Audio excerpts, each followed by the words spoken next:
nobody looks, better and like more wholesome in a suit than like Jimmy Stewart does, or Cary Grant's very smooth. And the aesthetic I always attached to that. I think it wasn't until I got older and grew up a little bit that I understood that if you're that there has to be substance to match that aesthetic. Right. You know what I mean? Absolutely. You can't just be that on the outside, but not be that on the inside too. And I think that's a constant process. That's about more than style. That's the substance. I think that's an ever evolving project. What's your favorite Hitchcock movie?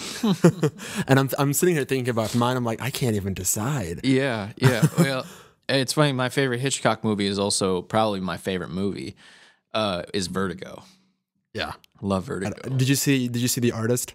I did. Oh yeah. And when the Vertigo theme came on, right, I was sitting there and I was like, this sounds extremely familiar. This is either inspired by Bernard Herrmann or but I don't know why this would be in the movie. And I kind of dismissed it. I'm like, I got to stay for the credits. And I see Bernard Herrmann. I was like, how did this music end up? Because you hear that is the Vertigo theme. Yeah. If you know Vertigo, if you see it many times, that is immediate sensory recall. And then totally. Sorry for the aside, but No, not at all. I mean, that's funny. I was watching it with my wife, and I nudged her, and I was like, "This isn't Vertigo. This isn't Vertigo." Yeah. She, what? We're ruining it. Be quiet. I'm like, "No, this is Vertigo." Yeah. So it was the exact same way. So yeah I totally empathize.